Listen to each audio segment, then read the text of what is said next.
นอกจากการสนับสนุนช่องของเรานะครับผ่านการกดไลค์กดแชร์แล้วก็ Subscribe นะครับผมปัจจุบันนะครับผมช่องของเราได้เปิดช่องทางใหม่ๆนะครับผมเพื่อให้ผู้ชมนะครับผมและแฟนๆของช่องนะฮะสามารถให้การสนับสนุนช่องเล็กๆช่องนี้นะครับให้ได้ไปต่ออย่างต่อเนื่องนะครับและมั่นคงนะครับผมด้วยระบบสมาชิกนะครับผมที่ช่องเราเพิ่งเปิดขึ้นมานะฮะซึ่งทุกคนสามารถที่จะกดสมัครนะครับผมสมาชิกนะครับผมที่ปุ่มจอยนะครับผมหรือปุ่มสมัครสมาชิกนะครับผมที่มุมขวาล่างใต้คลิปนะครับผมหรือมุมขวาบนในหน้าต่างของช่องนะครับผมเพียงเดือนละ50 บาทเท่านั้นนะครับผมโดยมีสิทธิพิเศษมากมายไม่ว่าจะเป็นตราประทับแสดงระดับหลังชื่อนะครับผมเป็นรูปเรือชิปเปอร์ที่ออกมาแบบอย่างสวยงามนะครับผมพร้อมกับอีโมจินะครับเป็นรุ่นพี่แฮมชิปเปอร์นะครับผมสุดน่ารักนะครับซึ่งใช้ในการพูดคุยนะครับผมในช่องคอมเมนต์พร้อมสิทธิพิเศษต่างๆมากมายที่กำลังจะตามมาในอนาคตนะครับผมอีกอย่างหนึ่งคือทั้งการชมคลิปแบบ Exclusive นะครับก่อนใครนะครับผมหรือ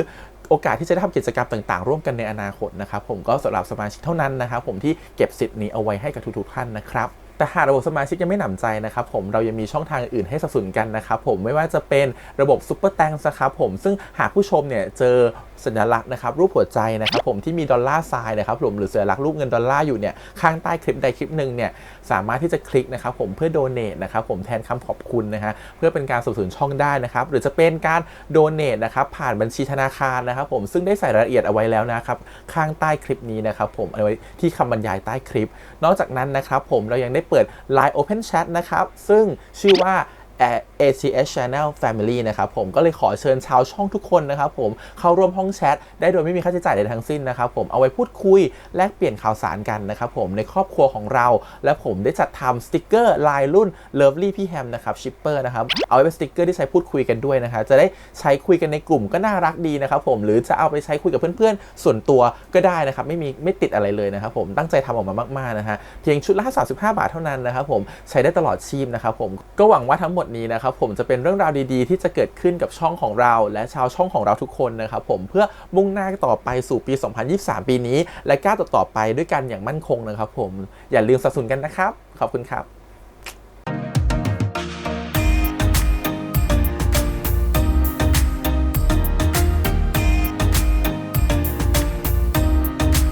สวัสดีครับยินดีต้อนรับสู่ช่อง ATS Channel นะครับกับพบกันอีกครั้งการ reaction นะผมวันนี้อยู่พี่แฮมนะครับกับการตอนจบของซีรีส์เรื่อง Be My Favorite นะครับผมหรือบทกวีของปีแสงตอนจบแล้วนะครับผม EP ที่แล้วนี่คือแบบมีความบ่นไปเยอะพอสมควรนะครับทุกคนก็มาเม้นบอกว่าพี่แฮมรอดูก่อนว่าตอนจบจะเป็นยังไงเข้าใจนะครับผมเดี๋ยวรอดูก่อนแล้วกันตอนจบจะเป็นยังไงแล้วเรื่องจะไปทางไหนนะครับผมแล้วความหวานความโรแมนติกที่เราต้องการเนี่ยจริงๆเขาเป็นได้ขายเรื่องนั้นเขาจะขายความดราม่าให้แง่คิดอะไรอย่างเงี้ยนะครับผมความรักที่มันเกิดขึ้นระหว่างคน2คนในโอกาสที่ถ้าสมมติคนนึงได้มีโอกาสได้กลับมาแก้ไขอะไรบางอย่างดูซิว่าตอนเนี้ยปีแสนได้มีโอกาสไปอนาคตแล้วเนี่ยหรือปีแสนได้มีโอกาสย้อนอดีตกลับมาแล้วเนี่ยปีแสนจะกลับมาช่วยบทกวียังไงก็ไม่แน่ใจเหมือนกันว่าทำไมถึงต้องใส่พล็อตบทกวีมาในตอนท้ายที่ให้บทกวีต้องมาเป็นโรคที่มีโอกาสจะตายนะครับผมเดี๋ยวลองดูแล้วกันว่าเรื่องราวต้องการอะไรนะครับผมจากเหตุผลข้อนี้วันนี้ประมาณนี้ก่อนอื่นเลยขอขอบคุณก่อนนะครับผมทาง GMTV ที่อนุญาตทำเรชั่นได้นะครับเดี๋ยวไปดูเลยครับผมกับบทกวีของปีแสง EP 22นะครับผมตอนจบนะครับไปดูกันเลยปีแสง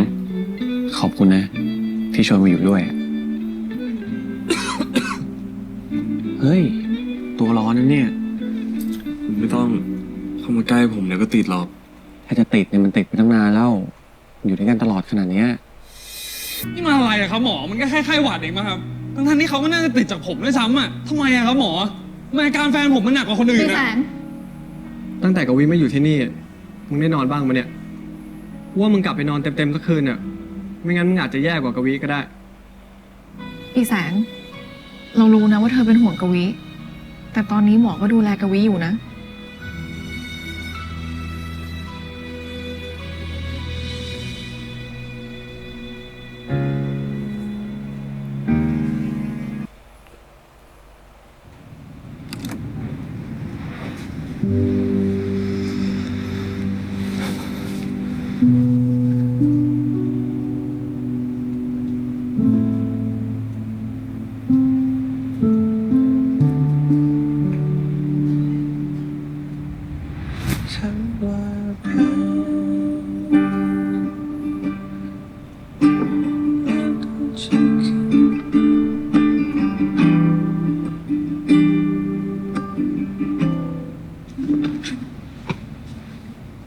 คุณ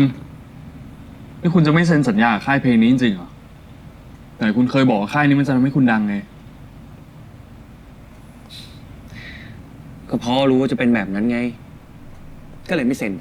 อืมรู้อนาคต ทำไมอ่ะ ก็ พอมาคิดดูดีๆแล้ว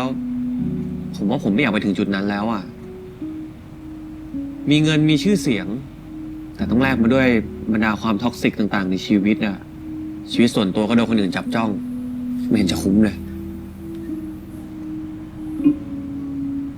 ให้แฟนเลี้ยงสวยๆด้วย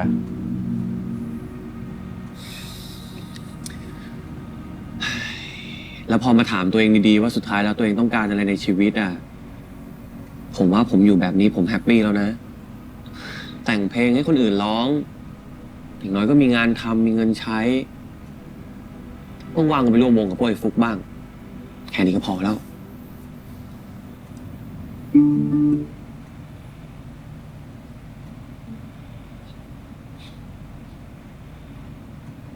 แต่สิ่งที่คุณต้องเสียไปอ่ะ มันไม่ใช่น้อยๆเลยนะ คุณไม่เสียดายบ้างเหรอ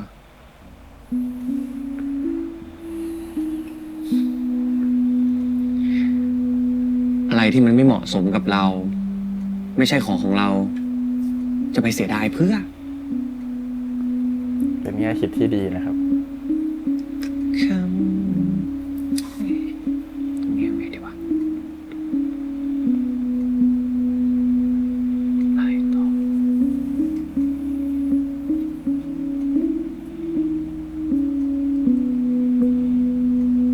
เป็นเพราะผมใช่ไหม คืออะไร เป็นเพราะผมหรือเปล่า คุณถึงไม่เซ็นสัญญากับค่ายเพลงอ่ะ นี่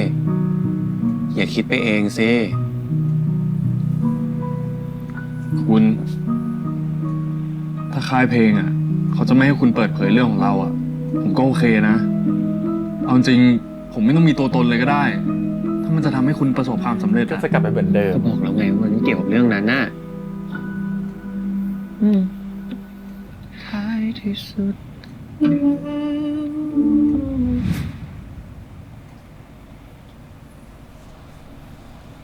ความจริงแล้วอ่ะ กูมาจากอนาคตนะลูกแก้วดนตรีที่อยู่ในห้องกูอะนั่นแหละ ที่พากูย้อนเวลากลับมา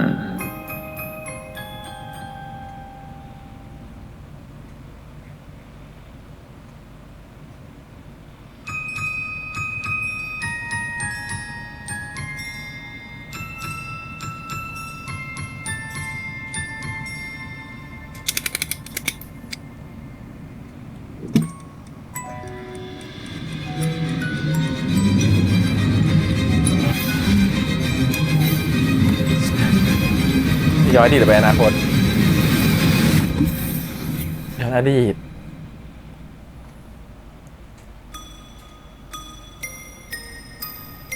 กลับมาจุดที่หมุนครั้งแรกแล้วไม่เกิดอะไรขึ้น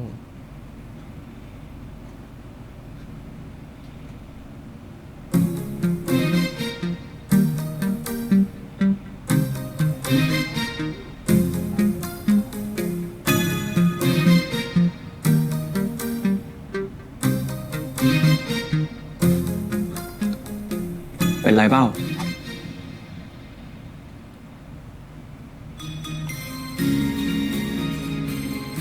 เปล่า ไม่มีอะไร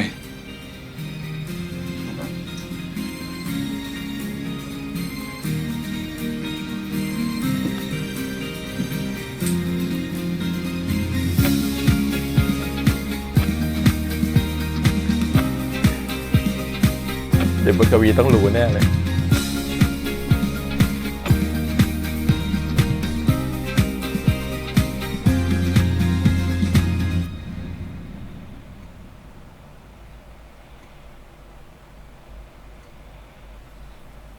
แล้ววันนี้มึงไม่มีทำอะไรไง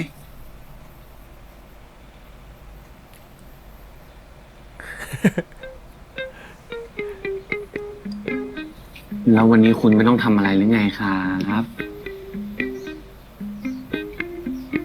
ไม่อะวันนี้ผมว่าง แล้วไม่ออกไปไหนหรอ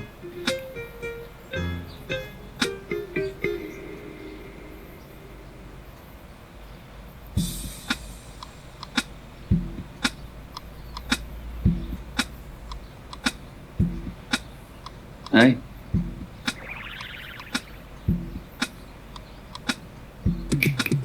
เฮ้ย เป็นไรปะเนี่ย เปล่าอะไม่อะวันนี้อยู่ห้องทำอะไรสนุกกันดีกว่า โอ้ย ห้องผมมันมีอะไรให้สนุกหรือไงครับ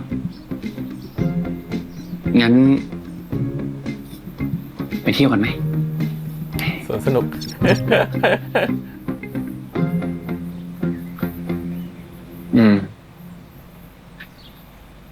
ไปดิไปสวนสนุกกัน เฮ้ย รู้ได้ไงว่าผมอยากไปเนี่ย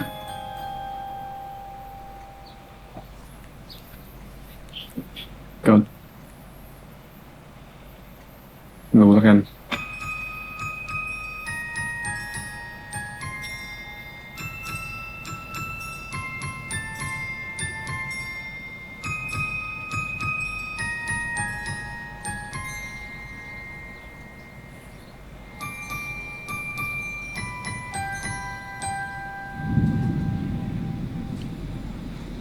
อยากมาที่นี่ตั้งแต่เด็กแล้วอ่ะ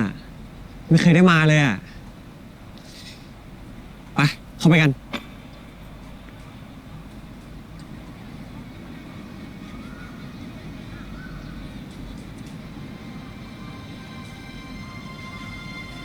รู้สึกเหมือนวันนี้เคยเกิดขึ้นแล้วป่ะ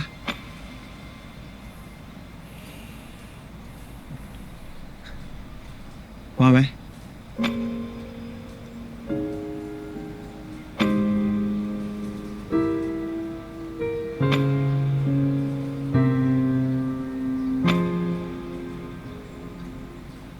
ผมหมุนลูกแก้วคุณ แล้วมันก็พาผมย้อนกลับมา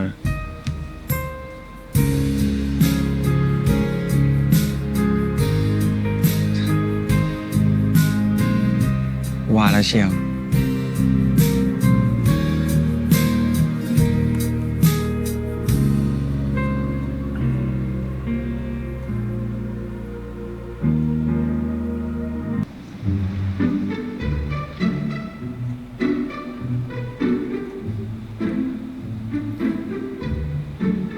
ยอมรับนะว่าตอนแรกที่คุณบอกเรื่องนี้กับผมอะผมเชื่อครึ่งไม่เชื่อครึ่งแต่จะออกไปทางไม่เชื่อซะมากกว่าจนกระทั่งตอนนี้นี่แหละ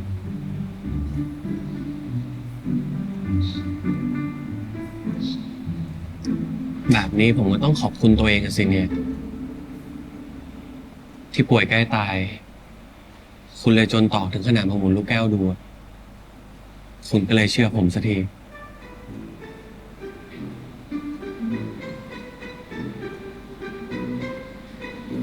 ขอโทษนะ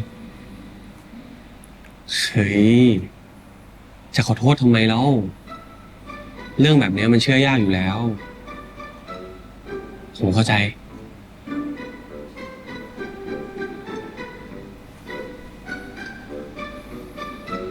แล้ว ตอนนั้นเราสองคนเป็นไงบ้างอะถ้าไม่นับ ตอนที่ผมป่วยอะ ไม่มีอะไรอะเรายังอยู่ด้วยกันเหมือนเดิม ผมแก่ขึ้น แล้วคุณยังเหมือนเดิมเลย เหมือนเดิมได้ไงอะเราสองคนอายุเท่ากันนะทำไมคุณแก่อยู่คนเดียวอะ ไม่รู้ดิ ผมเริ่มมีผมงอกอะแต่คุณไม่มี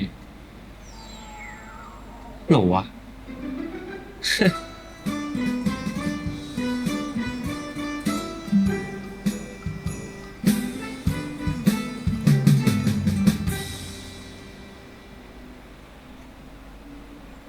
จริงๆ ไม่ใช่แค่เรื่องที่ผมไม่เชื่อคุณนะ ที่ผมอยากจะขอโทษอะแต่ผมหมายถึงเรื่องที่ผมดูแลคุณไม่ดีอะเป็นว่าผมเองอะที่ทำให้คุณต้องป่วย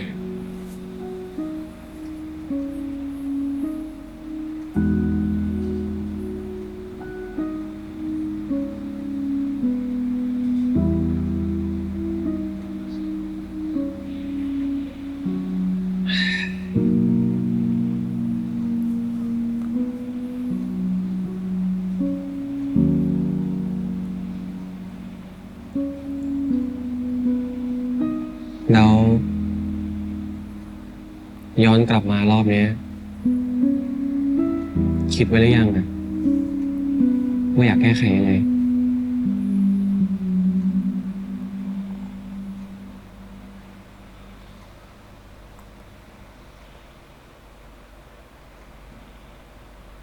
ผมไม่รู้เลยอ่ะ ผมคิดอะไรไม่ออกเลย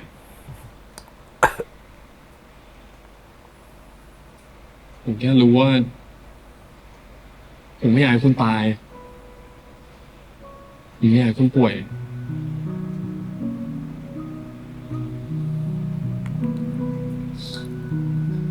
นั่นดิแล้วนี่ผมต้องทำไงบ้างอ่ะ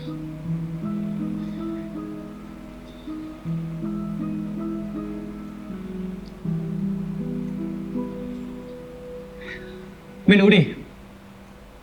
อีกตั้งเป็น10 ปีเลยค่อยๆคิดไปก็ได้ วันนี้เรามาสนุกกันให้เต็มที่ดีกว่า จริงไหม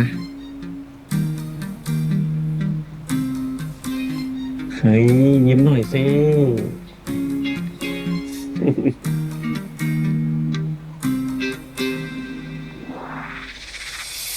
วันวันจะได้เรื่องเดิมๆเดินไปบนถนนเดิมๆกินข้าวก็ยังร้านเดิมๆยังเหมือนเดิมไม่ไปไหนแค่อยากมีชีวิตดีๆที่มียังไม่ดีสักที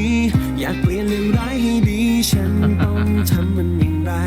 เมื่อฉันได้ย้อนมองดูตัวเองอีกครั้งก็รู้ว่าฉันยังไม่ได้พอเท่าไหร่แต่วันนี้รู้แล้วต้องแก้ที่ตรงไหนต้องการฉันได้ไหม ย้อนเวลากลับไป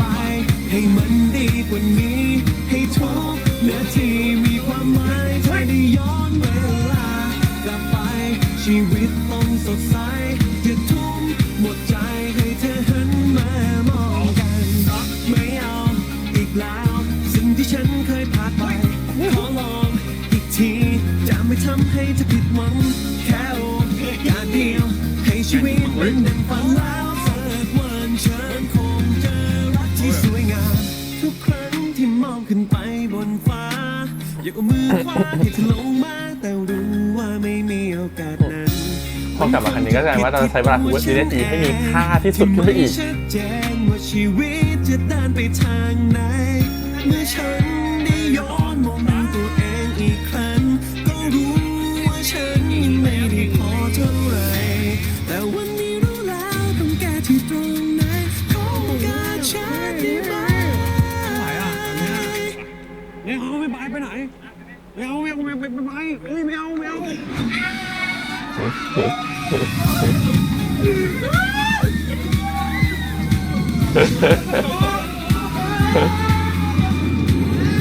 อันนี้คือน่ากลัวจริงๆนะปกติคือเขาไม่ค่อยชอบปะ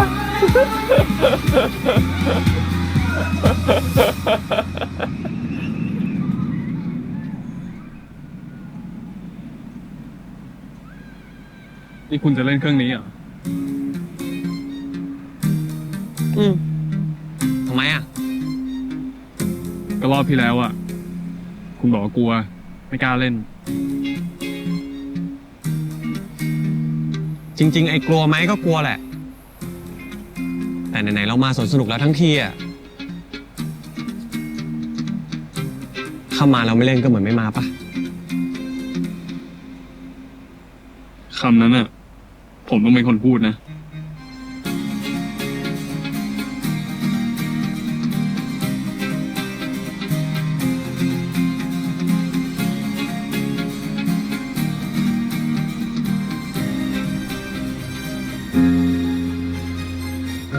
ถ้ากลัว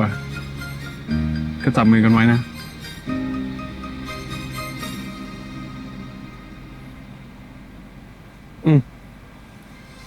พร้อมจะเปลี่ยนเป็นคนที่ดีกว่า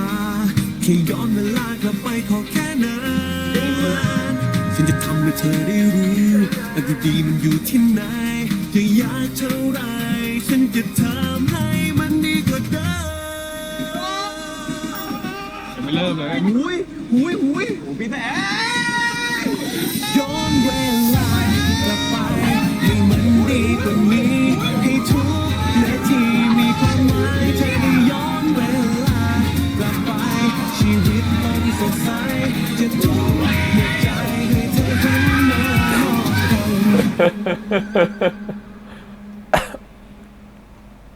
ไหวไหมเนี่ยคุณ หาย ขอพักแป๊บนึง รู้ว่าคุณจะเป็นแบบนี้นะ ผมไม่น่าพาคุณเล่นเลย เฮ้ย โอเค ก็สนุกเดียว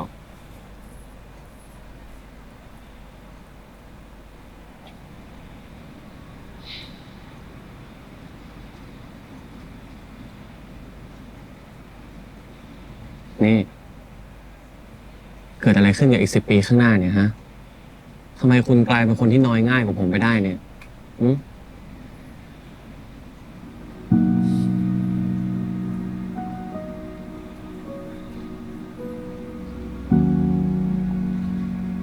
ถ้าตื่นมาแล้วได้อยู่วันนี้ไปเรื่อยๆอ่ะนี่คงจะดีนะ เหมือนกลาวฮอกเดย์เหรอเฮ้ยไม่ดีมั้งทำไมอ่ะ ไม่อยากมีวันพรุ่งนี้แล้วเหรอ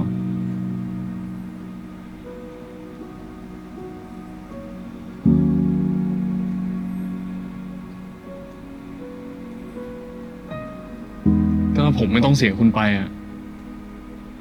ผมก็อยากนะแต่ ปีแสง คุณไม่เสียผมไปหรอกนะ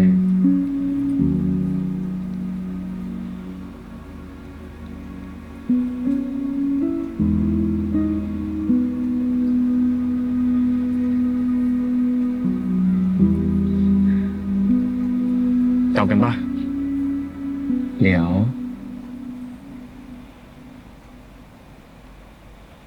คุณช่วยบอกผมหน่อยได้ไหมว่าแผนที่อยู่ในหัวคุณคืออะไรกันแน่ คุณอยากจะเปลี่ยนแปลงอะไรหรือเปล่า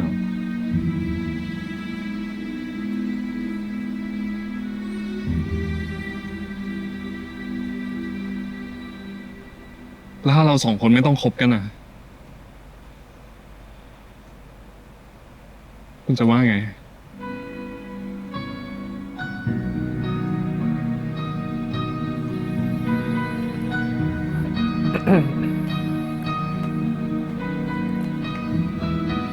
ถ้าคบกันแล้วกลัวที่จะถึงวันที่ต้องจากลาแล้วจะเรียกว่าคบกันได้ยังไง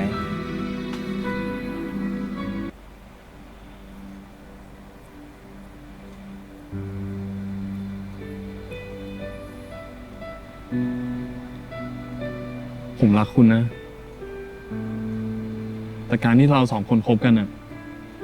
มันทำให้คุณต้องเสียอะไรไปหลายๆอย่าง แล้วผมก็เป็นต้นเหตุที่ทำให้คุณต้องป่วย แล้วผมก็ช่วยอะไรคุณไม่ได้เลย ถ้าคุณรู้ว่าอนาคตมันจะเป็นอย่างเงี้ยคุณเนี่ยจะอยากเปลี่ยนมันไหม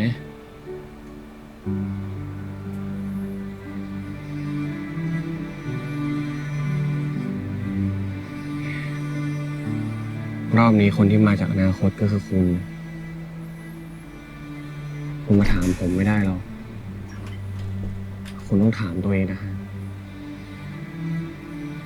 ว่าคุณอยากเปลี่ยนอะไรไหม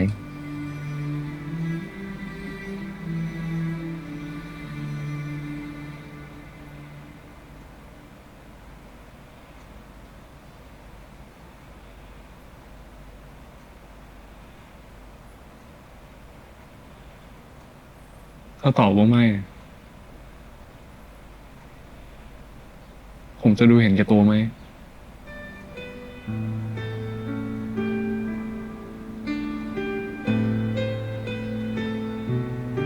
ไม่หรอก เพราะว่าผมก็ไม่ได้อยากเปลี่ยนอะไรเหมือนกันนะ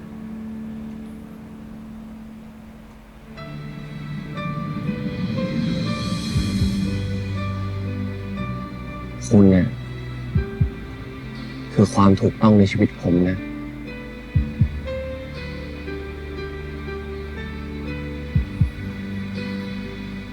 ผมยังอยากมีคุณอยู่ในชีวิต ไม่ว่าอะไรจะเกิดขึ้นก็ตาม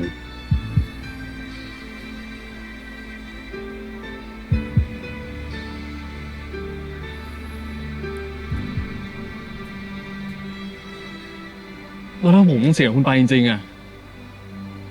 มันมีโอกาสนะที่คุณจะ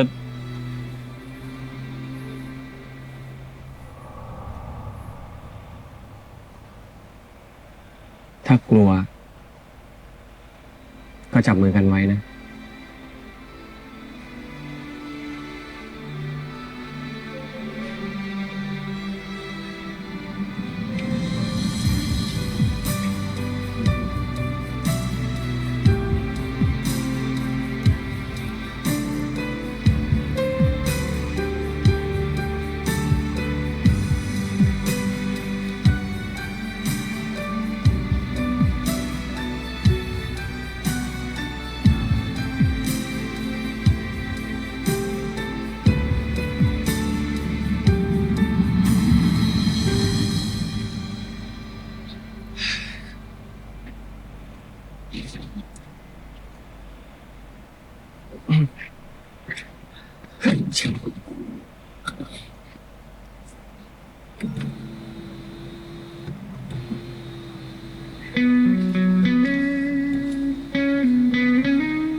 ขอโทษนะ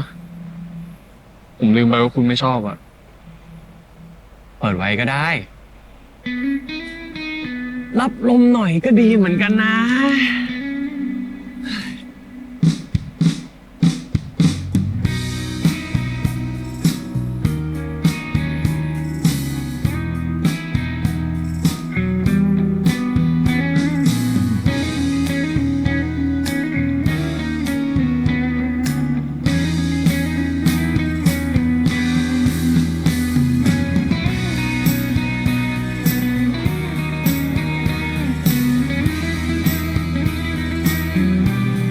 ถ้ารับลมที่เมืองไทยตอนนี้คือเหงื่อแตกพูดเลย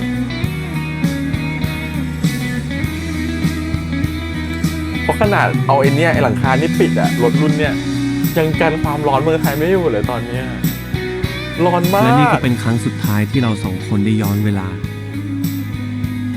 บทเรียนสำคัญที่ผมได้จากปาฏิหาริย์ในครั้งนี้ ไม่ใช่เรื่องที่ว่าเราจะแก้ไขอดีตยังไง แต่มันคือการที่เราจะต้องเลือกชีวิต ในแบบที่เราไม่อยากกลับมาแก้ไขมันอีกแล้วต่างหาก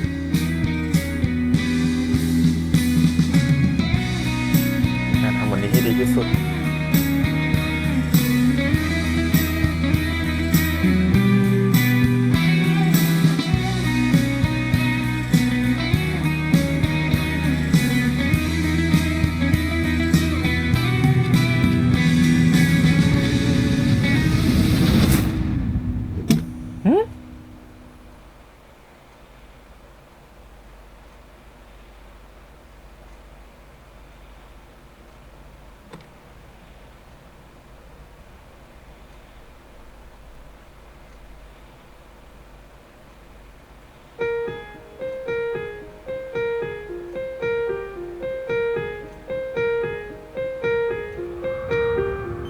นั่งหมุนอีกรอบเหรอ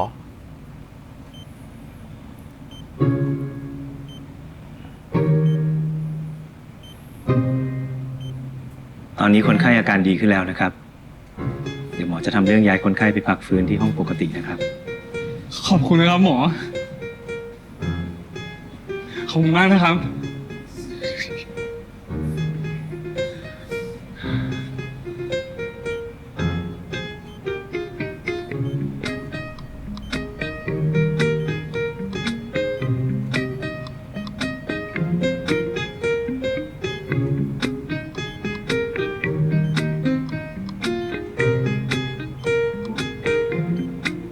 รู้นะ ว่าแอบทำอะไรลงไปอ่ะ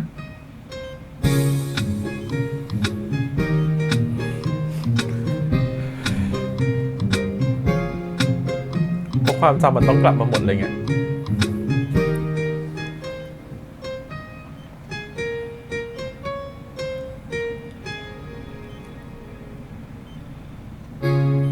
เล่นดีเนาะน้องคริสอะ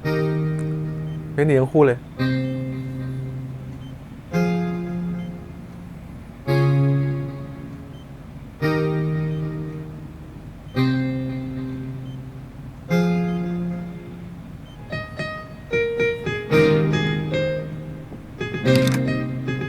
ปิดพาทำไมเนี่ย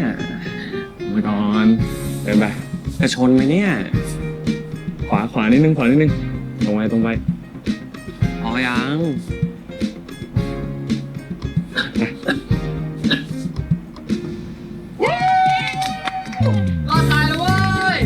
ยินดีต้อนรับกลับบ้านนะกวีโอ้ดีใจด้วยนะมึงหอมลงเลย คิดถึงว่ะ รอจนได้นะมึงอ่ะ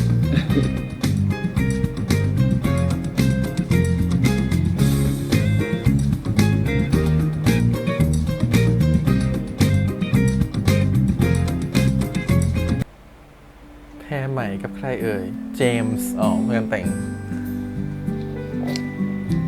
เพื่อนเจ้าสาว นี่คุณพอได้แล้ว จะส่องอะไรหนาเนี่ย ส่องตั้งแต่อยู่บ้าน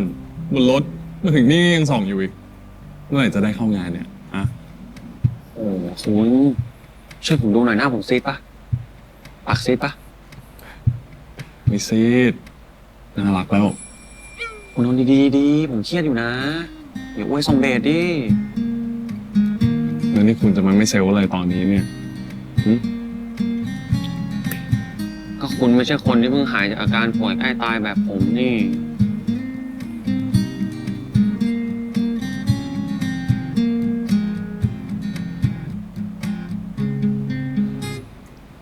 กวีมันผ่านช่วงเวลานั้นมาได้แล้วนะ ตอนเนี้ยเราก็แค่มีความสุข อย่าปล่อยให้เรื่องนี้มันผ่านไปแล้วอ่ะ มันส่งผลอะไรกับคุณตอนนี้สิ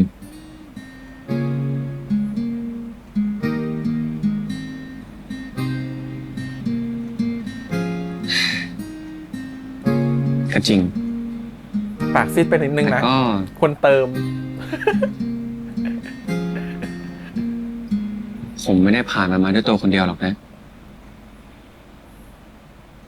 เพราะว่าเราผ่านมันมาด้วยกันต่างหาก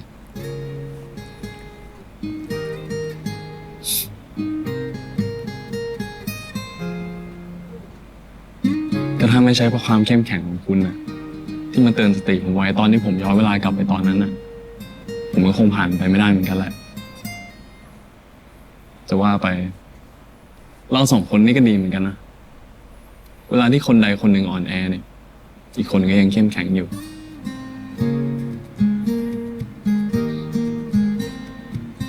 เพราะแบบนี้ไง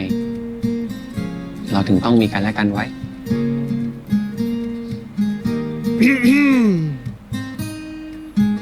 นี่ตกลงมันงานแต่งใครกันแน่วะ นี่พวกมึงจะมาเป็นแขกหรือว่าจะมาเป็นเจ้าของงานเนี่ยฮะ วันเนี้ยมาเป็นแขก แต่สักวันหนึ่งอ่ะ เป็นเจ้าของงานแน่ นี่พูดอะไรก็ไม่รู้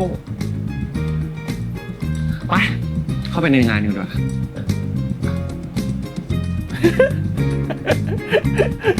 ชอบความแม็กมีความแบบ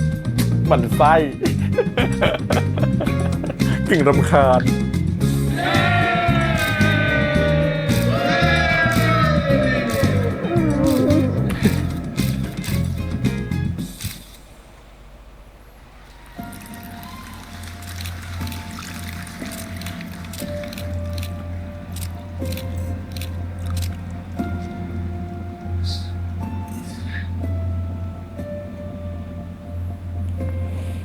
เป็นไรเนี่ยคุณ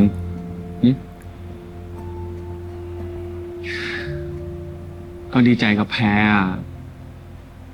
เห็นแพรตอนนี้แล้วก็อดคิดถึงตอนนั้นไม่ได้อะ ตอนที่พยายามย้อนเวลากลับไปทำให้แพรชอบ แต่ยิ่งทำก็ยิ่งแย่ ก็หวังว่าคราวนี้แพรจะมีความสุขจริงๆสักทีนะ แพรเขาเลือกในสิ่งที่ถูกต้องสำหรับเขาแล้วก็เหมือนเราสองคนไงหรือไงหรืออยากจะย้อนเวลากลับไปหาทางจีบแพรอีกไหมล่ะ อะไร ถึงนะ อ้าวแค่พูดเฉย จริงๆผมลองแอบหมุนลูกแก้วเล่นๆดูแล้วนะ แต่มันไม่พาผมย้อนไปไหนแล้วอะก็คงถูกอย่างที่ลุงบอกอำนาจของลูกแก้วไม่ได้มีไปตลอด ตอนนี้มันก็คงกลายเป็นลูกแก้วธรรมดาไปแล้ว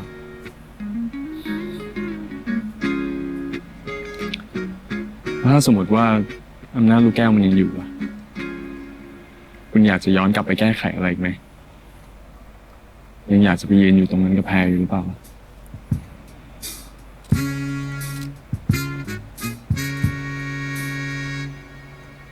ไม่อะผมชอบชีวิตของผมแล้ว ผมชอบที่ได้อยู่กับคุณที่สุดแล้ว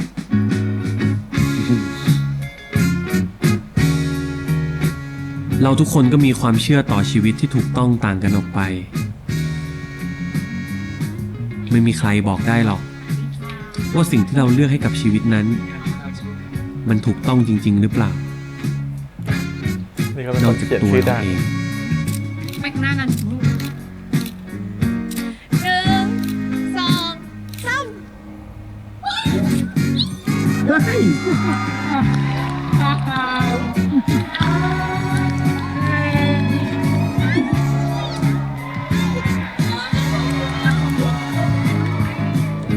3 คุณลุง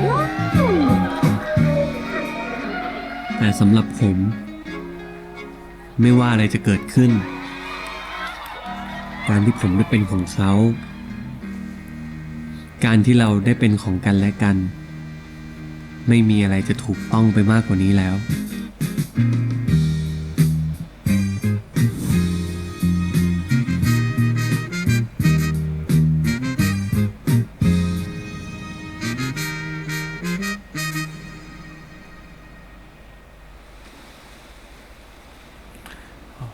ฉากที่เราเห็นคือฉากจบนั่นเอง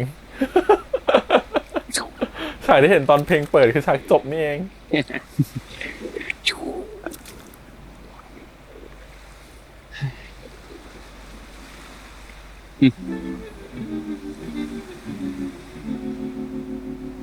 อะไรอ่ะ ผมขอหนูครบรอบ แต่ที่เจนนับแล้วอะเมื่อกี่ปี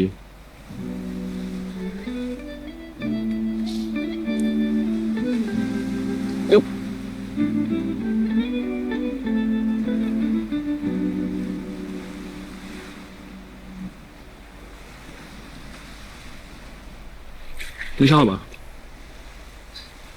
หาว แต่ว่าผมเคยได้ของชิ้นนี้จากคุณแล้วอะหมายถึงก่อนที่ผมจะย้อนเวลากลับมาคบกับคุณนะซึ่งตอนนั้น เรื่องของเราสองคนไม่ดีเลยอะ แต่สุดท้ายอะมันก็ไม่ได้เป็นแบบนั้นนี่ แค่ไม่คิดว่าจะได้ของชิ้นนี้จากคุณอีกครั้ง ขอบคุณนะ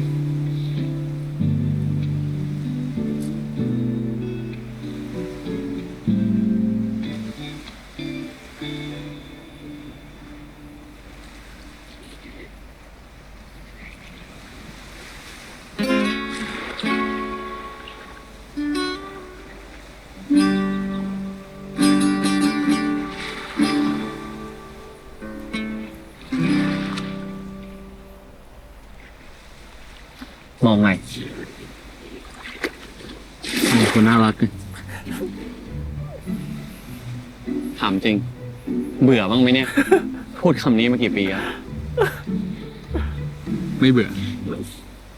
จะพูดไปเรื่อยจนกว่าคุณจะหยุดน่ารักขึ้นมาซึ่งคงไม่มีวันนั้น หากว่า ค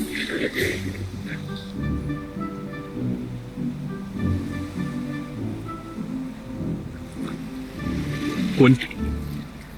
ออกของขวัญมึงดิ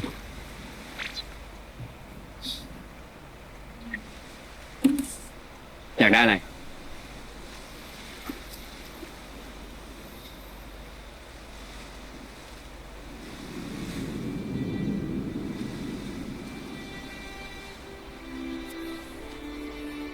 ทุกวันต่อจากนี้เธอมีคุณคงสดใสกว่า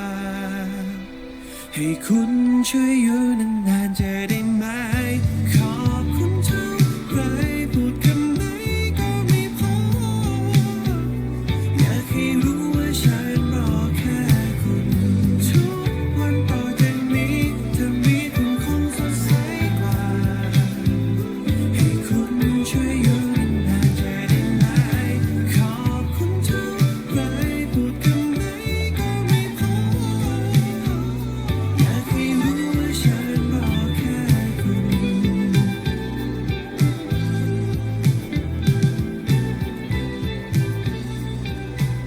คุณเนี่ยคือความถูกต้องในชีวิตผมนะ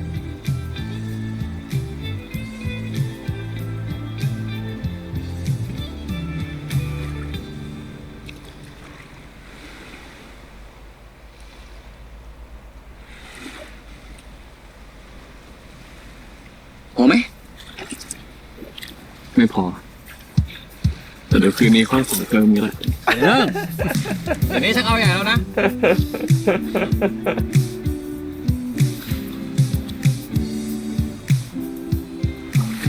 ซบไหล่นิดนึง คุณ ตอนงานแต่งแพรอะที่คุณถามผมว่า ยังมีอะไรที่อยากจะย้อนเวลากลับไปแก้ไขอีกไหมแต่ถ้าผมถามคุณบ้างถ้าเรายังย้อนเวลาได้ คุณยังอยากย้อนเวลาอยู่ไหม อยาก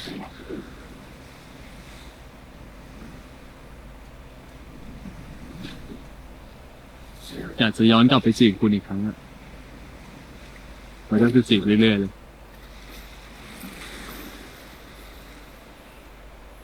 บ้าบ้าบ้าบ้าบ้า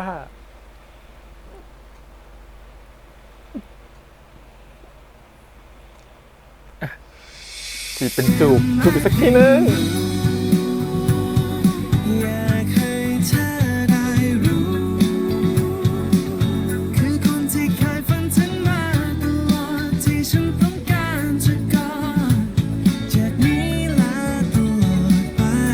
It might be you สิ่งที่เพิ่งได้รู้เป็นเธอ ฉากสวยมาก ที่ฉันต้องยอมคนเดียวที่ฉันใจอ่อน Might be you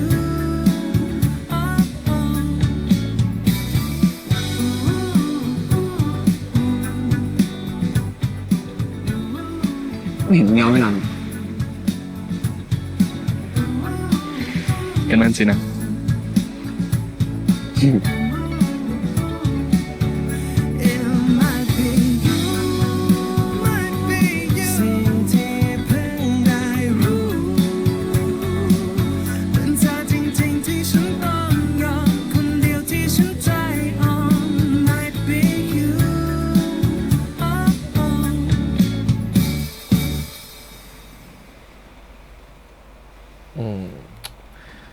จบ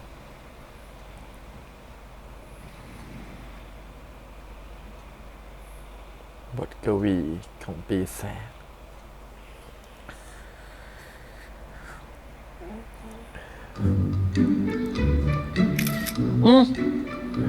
ถ่ายอะไรเนี่ย ถ่ายแฟนไง ดูดิ จะยิ้มอะไรนักหนาเนี่ย มีความสุขขนาดนั้นเลยเหรอ โอ้โหก็มีความสุขกับเพื่อนไงเฮ้ยดีใจกับแพรจริงๆนะ ในที่สุดเขาก็เจอคนที่ทำให้เขามีความสุขจริงๆสักที แต่งบ้างไหมล่ะ ไม่อ่ะ ไม่คิดเลยเหรอ งานแต่งเนี่ยนะ ไม่เห็นต้องคิดเลยเหนื่อยก็เหนื่อยแพงก็แพง จัดงานเล็กๆในสวน ไม่ก็ชายหาดก็ได้ เหลืออีก2-3 ปีค่อยคิด ไม่ 5 ปีอะ ไม่ ทำไมอะ ก็พูดไปแล้วไง เดี๋ยวคุณก็เปลี่ยนใจ ผมรู้ ไม่มีทางอะถ้าจะแต่งนะคนต้องไม่เกิน30 คน ตามใจคุณเลย ตามใจอะไรหรอเนี่ยดูอย่างงานวันนี้นะ ผมว่ามันใหญ่ไปหน่อยนะ ดูแลไม่น่าจะทั่วถึงนะ สรุปแต่งใช่ปะ ไม่ เนี่ยเคยไปงานแต่งเพื่อนที่ทะเลมานะ ไม่เห็นจะดีเลยร้อนก็ร้อนเหนื่อยก็เหนื่อย เนี่ยแต่งแหละ แต่งที่โรงแรมเนี่ยน่าจะดีสุดนะเพราะไม่ต้องห่วงเรื่องแดดเรื่องฝน โอเคเข้าใจ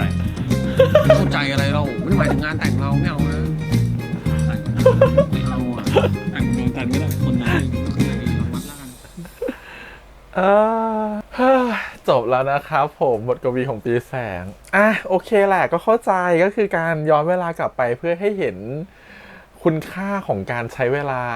ของชีวิตมากขึ้นไปอีกสเต็ปหนึ่งนะครับผมเพราะก่อนหน้านี้คือเราจะเข้าใจแล้วว่าการย้อนเวลากลับไปหรือการมีเวลาอีกสักครั้งหนึ่งหรือการได้รับโอกาสมันเป็นสิ่งสำคัญนะฮะแต่ EP นี้ทำให้เห็นว่าเมื่อในความสัมพันธ์นะครับมันมีการจากลากันอยู่แล้วมันมีการที่จะต้องมีการจากกันอยู่แล้วไม่วันใดก็วันหนึ่งนะฮะแต่ถ้าวันหนึ่งเราต้องพบกับการจากกันเราจะสามารถทำใจได้ไหมเราสามารถที่จะเข้าใจมันได้ไหมอะไรเงี้ยเหมือนการย้อนเวลาครั้งนี้ที่มันเกิดขึ้นอีกครั้งมันการทำให้เข้าใจว่าเฮ้ยถ้าสมมุติว่าเราไม่อยากจากกันเลยมันมีแค่2 choice เนาะก็คือไม่คบกันแต่แรกเลยหรือการที่จะอยู่กันไปแล้วจับมือกันไปแล้วผ่านอุปสรรคต่างๆไปให้ได้นะครับผมซึ่งตอนแรกเหมือนปีแสงก็จะเลือกทางแรกก็คือเหมือนกับว่างั้นไม่ต้องคบกันดีกว่าจะได้ปลอดภัยคุณก็จะไม่ต้องเป็นอะไรขึ้นมาแต่สุดท้ายเนี่ยตัวของบทกวีเนี่ยก็พูดจนปีแสงคิดได้ว่าถ้าสุดท้ายวันนั้นมันจะมาถึงจริงๆอีกตั้งนานเนาะอย่างน้อยวันนี้คุณได้มีเวลากลับมาแล้วคุณสู้ใช้เวลาในทุกๆวันให้มีความสุขมากกว่าเดิมดีกว่าไหมเป็นความสุขในกระทั่งที่ให้เรารู้สึกว่าวันพรุ่งนี้จะเป็นวันสุดท้ายของชีวิตก็ได้ให้เราทำทุกๆวันให้เหมือนกับเป็นวันสุดท้ายของชีวิตมันคงจะมีความสุขมากกว่าไหมแล้วรู้สึกว่ามันเป็นเหมือนกับยิ่งไปตอกย้ำหรือคีย์พอยต์สำคัญของเรื่องอีกว่าเรื่องนี้พยายามจะเห็นว่าการย้อนเวลาทุกครั้งครับมันมีจุดประสงค์ของมันเราต้องการจะแก้ไขอะไรต่างๆนานาซึ่งในความเป็นจริงของเราในชีวิตของเราไม่สามารถจะย้อนหรือไปแก้ไขอะไรได้ดังนั้นทุกๆครั้งที่มันเรื่องเขาพาเราย้อนกลับไปแล้วย้อนกลับมาเนี่ยเพื่อให้เห็นอนาคตที่มันสวยงามแล้วมันเปลี่ยนแปลงไปมันคือการที่เราได้มีโอกาสเลือกในสิ่งที่ควรจะเลือกในสิ่งที่มันถูกต้องเรื่องในสิ่งที่มันตรงกับหัวใจเราซึ่งถามว่าดูสิบทกวีเลือกกี่ครั้งกว่าจะถูกป่ะเลือกหลายครั้งมากกว่าจะถูกในชีวิตของคนเราคนหนึ่งเราไม่มีโอกาสได้เลือกหลายครั้งแบบนี้นะฮะเรามีโอกาสเลือกแค่ครั้งเดียวเพราะฉะนั้นบางครั้งมันต้องเลือกในสิ่งที่เราอาจจะเลือกผิดเราอาจจะเลือกถูกก็ได้แล้วพอเราเลือกถูกไปแล้วเราก็อาจจะไปทางที่มีความสุขเลยก็ได้แต่ถ้าเราเลือกผิดเราก็จะไปทางที่เป็นเหมือนกับบทกวีในช่วงแรกก็ได้ซึ่งมันไม่มีใครรู้เลยว่าเราจะเลือกแบบไหนที่เรียกว่าเลือกถูกหรือเลือกผิดนะครับผมเพราะฉะนั้นสิ่งที่มันสำคัญที่สุดคือทุกๆครั้งที่เราต้องตัดสินใจทุกๆครั้งที่เราต้องเลือกอย่างน้อยๆเราต้องทำชีวิตของเราในแต่ละวันให้รู้ว่ามีความสุขหรือเปล่าเพราะเราไม่รู้เลยว่าความทุกข์มันจะมาวันไหนนะครับผมแล้วเราไม่รู้ว่าสิ่งที่เราเลือกไปแล้วมันถูกหรือผิดเพราะฉะนั้นทุกๆครั้งที่เราเลือกอะไรลงไปต้องถามตัวเองก่อนว่าวันนี้เราเดินต่อออกไปข้างหน้าหรือเราเดินต่อไปแต่ละวันเนี่ยเราใช้ชีวิตอย่างมีความสุขแล้วหรือยังรู้สึกว่ามันเป็นสิ่งที่มันดีมากๆเลยนะมันทำให้เราได้มีเวลาทบทวนกับตัวเองในทุกๆวันว่าวันนี้เราแฮปปี้หรือยังวันนี้เรามีความสุขหรือยังอันนี้อยากจะบอกเลยว่าอันนี้เป็นอะไรที่ดีมากๆเพราะว่าช่วงหลังๆมาเนี่ยตั้งแต่ที่ทำเริ่มศึกษาอะไรพวกนี้แล้วก็เริ่มดูดวงอะไรเงี้ยมันทำให้รู้สึกว่าทุกๆวันเราจะกลับมาทบทวนตัวเอง1 ครั้งว่าก่อนนอนวันเนี้ยสวดมนต์เสร็จเราคิดในหัวว่าเราได้ทบทวนอะไรไปเราหรือยังวันนี้เราทำอะไรลงไปแล้ววันนี้มันดีหรือไม่ดีแล้วถ้ามันไม่ดีจะแก้ไขอย่างไรแล้ววันนี้เราทำอะไรมาดีบ้างรู้สึกคือมันเป็นช่วงเวลาโมเมนต์ที่มันดีมากๆเลยนะสัก15 นาทีก่อนนอนรู้สึกว่ามันทำให้เรารู้สึกขอบคุณตัวเองเยอะมากๆหลายวันหลายวันหลายครั้งว่าเฮ้ยวันนี้เราเก่งจังเลยวันนี้เราดีจังเลยวันนี้เราทำตรงนี้ดีจังเลยเฮ้ยตรงนี้เราไม่ค่อยโอเคเลยเรากลับไปแก้ดีกว่าพรุ่งนี้ทำให้มันดีกว่านี้อีกเรารู้สึกว่ามันเป็นอะไรที่มันเหมือนกับได้เห็นตัวเองมากขึ้นได้รักและใจดีกับตัวเองมากขึ้นมันทำให้รู้สึกว่าทุกๆครั้งในการตัดสินใจต่อไปมันเป็นการตัดสินใจด้วย fulfill หรือความตัดสินใจด้วยที่เรารู้สึกว่าเรามีพลังงานบวกอย่างเต็มที่ในการที่ตัดสินใจลงไปรู้สึกว่าถึงให้มันพลาดเราก็พร้อมจะล้มเพราะเราเลือกมันแล้วด้วยความที่เรามีความสุขมากๆในตอนเลือกแล้วเราเลือกมันแล้วด้วยความตัดสินใจที่คิดว่ามันดีที่สุดแล้วในตอนนั้นแล้วมันจะไม่กลับมาเสียใจอีกเพราะฉะนั้นเหมือนที่เรื่องบอกเลยว่าใช้ชีวิตแบบไม่ให้รู้สึกว่าจะต้องกลับมาเสียใจที่เราไม่ได้เลือกแบบนั้น เพราะฉะนั้นน่ะอะไรที่เรารู้สึกว่าลังเลอาจจะเลือกไม่ได้อยู่อะครับผมก็ต้องรอดูก็ต้องอาจจะต้องใช้เวลาในการเลือกหน่อย ถ้ายังมีเวลาในการเลือกนะครับผมตัดสินใจให้ดีก่อนคิดให้ดีก่อนแล้วเลือกทางที่รู้สึกว่ามันจะไม่เสียดายเวลาในวันนี้อีกเลยเพราะฉะนั้นถ้าเลือกบางครั้งเราอาจจะเลือกทางที่รู้สึกว่ามันเป็นเซฟโซนเลือกทางที่รู้สึกว่ามันแบบโอเคกับเราเหมาะกับเรามากกว่าโดยที่พอวันถึงพรุ่งนี้เราจะรู้สึกกลับมาเสียดายว่าทำไมวันนั้นเราไม่เลือกแบบนี้เพราะฉะนั้นจงเลือกในสิ่งที่อย่าให้เรารู้สึกเสียดายว่าทำไมเราไม่เลือกแบบนั้นนะฮะอีกอย่างหนึ่งที่ชอบมากๆตอน EP นี้ก็คือเราชอบประโยคที่ตัวของปีแสไปถามบทกวีว่าทำไมเธอไม่เป็นนักร้องแล้วต้องเข้าใจว่าบทกวีผ่านการเป็นนักร้องมาแล้วเนาะในตอนที่ย้อนเวลาครั้งหนึ่งแล้วเขาก็รู้ว่าการเป็นนักร้องของเขามันทำให้เขาสูญเสียอะไรหลายๆอย่างไปไม่ว่าจะเป็นตัวเขาเองเพื่อนเขารวมถึงความรักไปสุดท้ายวันนี้เขากลับมาย้อนว่าฉันไม่ต้องเป็นถึงขั้นนั้นก็ได้บางครั้งเป็นแค่นี้ก็มีความสุขแล้วแต่อีกคนหนึ่งที่เขาไม่เข้าใจเนี่ยเขาจะเข้าใจเป็นว่าเฮ้ยทำไมเป็นเพราะเราหรือเปล่าถึงทำให้เธอไม่ได้เลือกทางที่เธอเลือกบางครั้งเนี่ยครับมันเป็นความรู้สึกของการคิดแทนกันบางทีเราห่วงใครคนนึงมากๆเรารู้สึกกับเขามากๆเรารักเขามากๆบางทีเราก็เอาความรู้สึกของเขามาแบกไว้ที่ตัวเราเองแล้วเราก็คิดแทนเขาโดยลืมไปว่าเราได้ถามเขาหรือยังว่าเขาคิดแบบไหนเราได้คุยกับเขาหรือยังบางครั้งการที่เราแชร์ความรู้สึกออกไปตรงๆว่าเราห่วงเขาแบบนี้นะเรารู้สึกแบบนี้นะเรารู้สึกเป็นห่วงเขานะการที่เราได้แชร์ลงไปรู้สึกความรักมันคงจะน่ารักขึ้นเนาะในฐานะของคนเป็นผู้ฟังนะว่าเฮ้ยเธอห่วงเราใช่ไหมเธอถึงแคร์เราขนาดนี้อะไรเงี้ยแล้วมันทำให้เขาได้ทบทวนตัวเองอีกครั้งด้วยว่าเขาได้เลือกอีกครั้งว่าหรือที่เราเลือกมันถูกหรือยังเราเชื่อว่าสิ่งเนี้ยถ้าได้คุยกันแล้วแล้วอีกฝั่งนึงตัดสินใจแล้วบางครั้งเราอาจจะต้องเข้าใจหรือเคลียร์ตัวเองโดยไม่ต้องคิดแทนเขาว่าหรือเขาแค่ตอบโกหกเรานะหรือเขาแค่ตอบให้เราสบายใจเพราะเรารู้สึกว่าบางครั้งมันเป็นการเคารพการตัดสินใจของกันและกันนะฮะว่าอีกคนหนึ่งคิดแบบนี้ถึงเขาจะทำเพื่อความสบายใจของเราก็จริงแต่คนคนหนึ่งก็ได้เลือกไปแล้วว่าเขาเลือกแบบนี้เพราะความสบายใจของเราบางครั้งเราไม่สามารถจะไปเปลี่ยนความคิดใครได้แล้วไม่ต้องคิดแทนกันเพราะการคิดแทนกันเรากำลังเอาสิ่งที่ไม่เกิดขึ้นหรือสิ่งที่เป็นอนาคตมาทำให้เราทุกข์ในวันนี้มากกว่าบางครั้งการคุยกันหรือสื่อสารกันอาจจะเป็นสิ่งที่ดีกว่าก็ได้เรารู้สึกว่าสิ่งที่บทกวีเลือกมันมีประโยคที่บทกวีพูดประโยคนึงที่ชอบมากๆคือบางครั้งเราก็รู้หรือไม่ต้องฝืนก็ได้ถ้าเรารู้ว่าสิ่งนั้นมันไม่เหมาะกับเราเรารู้สึกว่าบางครั้งคนเรายังฝืนหรือยังยื้อหรือพยายามจะทำบางสิ่งตามที่เราคิดไว้หรือตามที่เราฝันไว้โดยที่ทั้งที่ลึกๆอาจจะรู้อยู่แล้วว่าสิ่งนี้ไม่ได้เหมาะหรือไม่ได้เป็นตัวเราเลยหรือสิ่งนี้มันไม่ได้เหมาะกับไลฟ์สไตล์เราไม่ได้เหมาะกับชีวิตเรามันไม่ทำให้เรามีความสุขแต่เราก็ยังฝืนทำมันอยู่เพราะอาจจะด้วยปัจจัยอะไรหลายอย่างนะครับผมเพราะบางคนอาจจะไม่มีทางเลือกเนาะจึงต้องทำสิ่งนั้นอยู่แต่บางทีมันอาจจะกลายเป็นว่าในเมื่อคุณยอมทำสิ่งนั้นอยู่คุณอาจมีโอกาสอื่นๆไหมที่คุณจะไม่ต้องทำสิ่งนั้นถ้ามีอาจจะต้องลองไปทำดูนะฮะแต่ถ้ามันไม่มีจริงๆเราอาจจะต้องปรับความคิดเราเพื่อให้เหมาะกับสิ่งนั้นให้ดีที่สุดก็ได้เพราะฉะนั้นเรารู้สึกว่าบางครั้งมันกำลังให้ความคิดอะไรบางอย่างกับเราในมุมของการที่ว่าบางครั้งมันไม่ได้มีทุกอย่างที่มันเหมาะกับเราบางครั้งสิ่งที่คนอื่นเห็นว่าดีแต่เราไปอยู่ในจุดนั้นสำหรับเราอาจจะไม่ดีก็ได้อาจจะไม่มีความสุขก็ได้หรือสิ่งที่คนอื่นเห็นว่าแย่แต่การที่เราไปอยู่ตรงนั้นเราจะรู้สึกว่าเรามีความสุขกับสิ่งนั้นก็ได้เพราะฉะนั้นความสุขและความพอดีของแต่ละคนมันไม่เหมือนกันนะฮะบางคนเปรียบเทียบง่ายๆสมมติว่า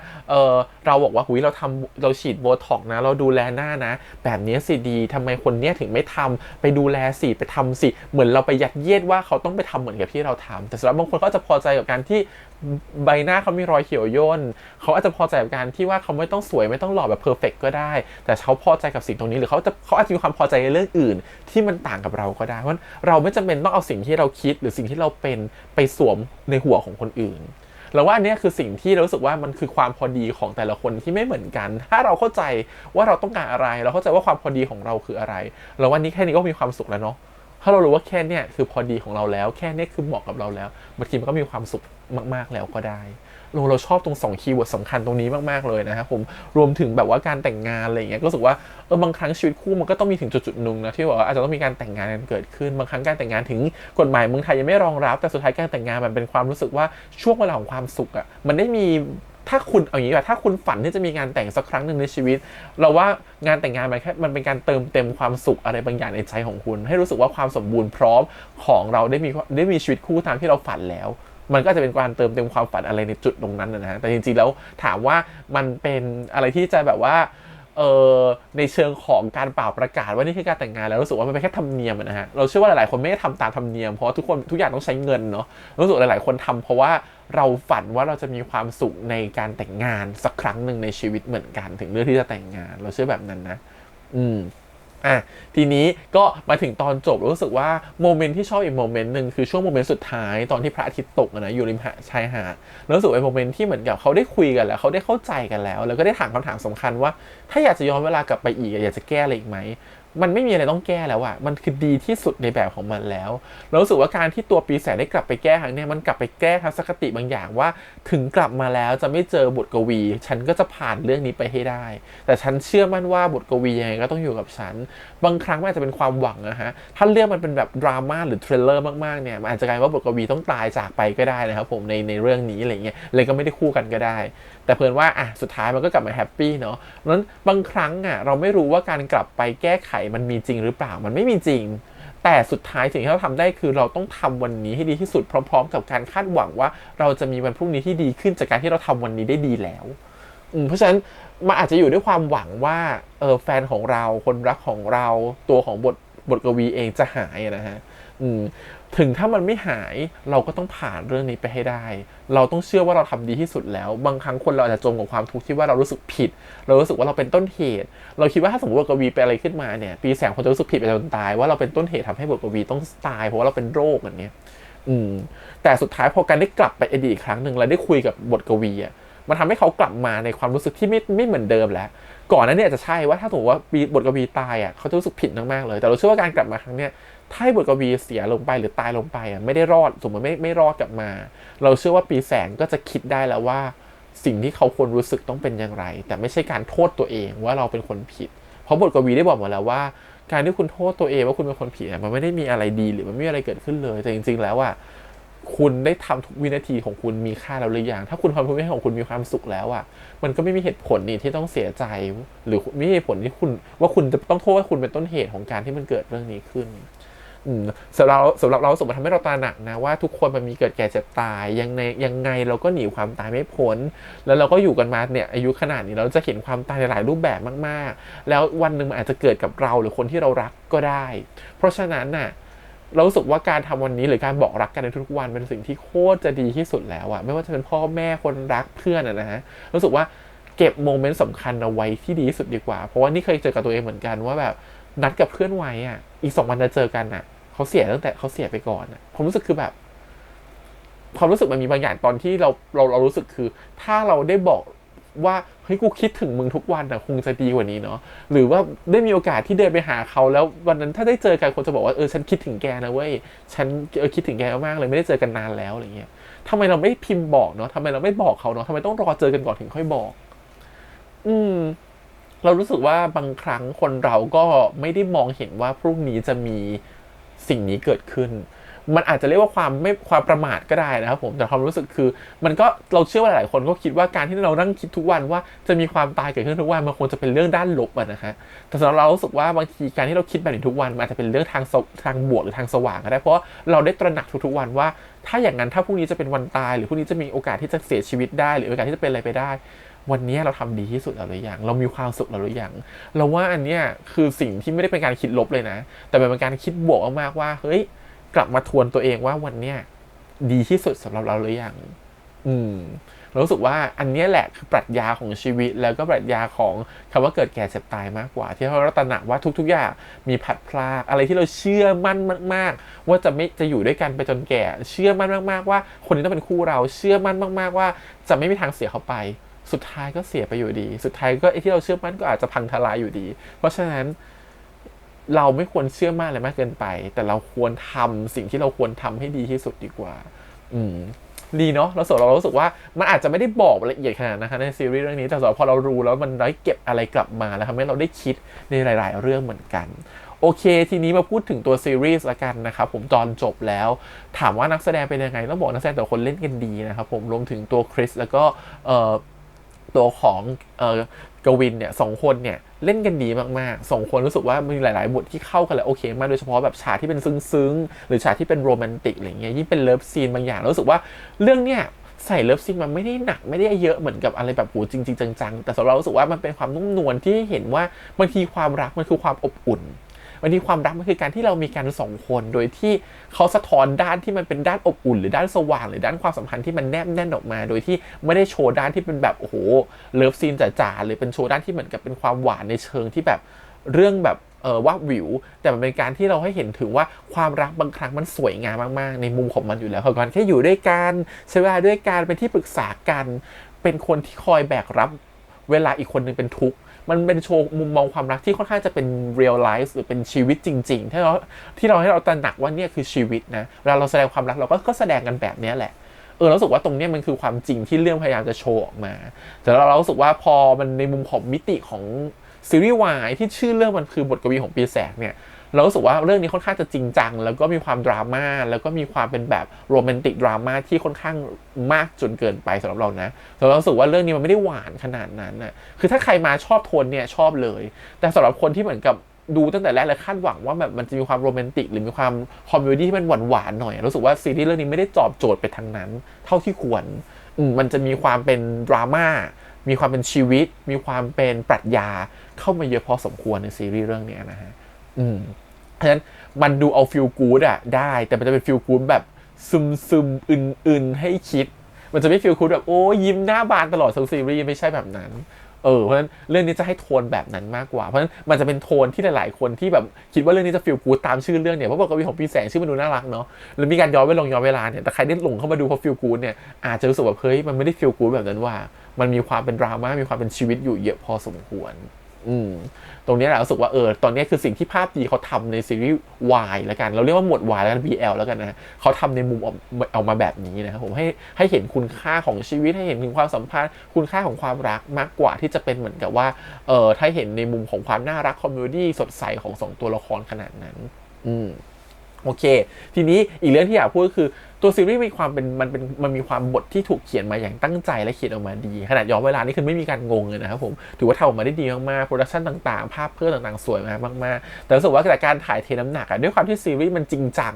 แล้วมันก็ต้องให้ทุกคนมีแง่มุมของชีวิตเหมือนเป็นซีรีส์ทำให้เราเห็นหลายๆมุมของชีวิตนะครับผมมันก็จะทำให้เห็นว่าจริงๆแล้วตัวซีรีส์มันก็ให้น้ำหนักกับตัวละครหลายๆตัวเหมือนกันนะฮะทำให้น้ำหนักมันถูกถ่ายไปเยอะจนตัวหลักของเราอย่างบทกวีและปีแสงอาจจะถูกลดทอนบทบาทลงไปเป็นเหมือนส่วนเสริมให้กับบทของคนอื่นในบางครั้งซึ่งเรารู้สึกว่าถือว่าโอเคไหมก็โอเคแต่ถ้าสมมติตัวซีรีส์มันเปิดมันเป็นเหมือนกับแบบไม่ได้ชื่อบทกวีของปีแสงแต่มันเป็นชื่ออื่นหรือมันเป็นเรื่องราวอื่นๆที่มันเหมือนกับเป็นเรื่องของทุกๆตัวละครเปิดหน้ามาแบบนั้นน่ะรู้สึกว่าเราจะเข้าใจในเรื่องแบบนี้นะเพราะรู้สึกว่ามันแค่อารมณ์เหมือนกับพวก Good Old Days อย่างนั้นน่ะที่เหมือนกับเปิดทุกตัวละครออกมาทำให้รู้สึกมันตั้งใจจะให้เห็นความหลากหลายของมิติตัวละครตั้งแต่แรกแต่พอมันเปิดด้วยหน้าบทกวีปีแสงเราก็จะคาดหวังความเป็นบทกวีของปีแสงที่มันมากกว่านี้อะไรเงี้ยซึ่งเรื่องนี้ไม่ได้ให้เท่าที่เราหวังขนาดนั้นก็ประมาณนี้ครับผมกับการที่เรามาวิเคราะห์หรือรีแคปกันเนาะแล้วก็หวังว่าทุกคนคิดว่าทุกคนน่าจะหลายๆคนน่าจะชอบเรื่องนี้นะจากที่ฟังฟีดแบ็กจากคอมเมนต์มารู้สึกว่าทุกคนรู้สึกว่าเรื่องนี้เป็นเรื่องที่ดียิ่งเป็นคนที่แบบเป็นสายที่แบบดูซีรีส์จริงจังหมดแล้วหรือเป็นคนสายที่คล้ายๆกับพี่แฮมอย่างเงี้ยก็รู้สึกว่าดูเรื่องนี้เราชอบดูเรื่องนี้เราอินดูแล้วรู้สึกว่ามันให้อะไรกับเรากลับมาเยอะพอสมควรเหมือนกันอะไรเงี้ยก็ถือว่าโอเคมากๆครับกับ12 ตอนที่ผ่านมานะครับกับบทกวีของปีแสงก็ถือว่าเป็นสายที่เป็นสาย BL อีกสายหนึ่งที่รู้สึกว่ามันก็มีความชัดเจนและมีความน่ารักแล้วก็มีความแง่มุมบางอย่างที่รู้สึกว่าเราอาจจะไม่ได้เห็นจากเรื่องอื่นๆในมิติของซีรีส์เรื่องนี้ก็ประมาณนี้ครับก็หวังว่าทุกคนจะไปติดตามกันเนาะใครไม่ติดตามลองกลับไปย้อนดูได้นะครับกับบทกวีของปีแสงเนาะถือว่าเป็นซีรีส์เรื่องนึงที่พล็อตออกมาทำได้ดีเลยแหละออกมาได้ดีมากๆด้วยโอเคครับขอบคุณอีกครั้งกับการดูซีรีส์นี้ไปด้วยกันตลอด12 EP นะครับผมหวังว่าทุกคนจะชื่นชอบกันเนาะแล้วก็อย่าลืมติดตามผลงานน้องๆต่อด้วยนะครับทั้งน้องคริสน้องกวินแล้วก็น้องๆคนอื่นๆด้วยนะครับโอเควันนี้พี่แฮมไปก่อนนะครับผมฝากกดไลค์กดแชร์กด Subscribe ติดตามพี่เสี่ยวทาง YouTube Instagram Twitter แล้วก็ Facebook วันนี้ไปก่อนครับบ๊ายบาย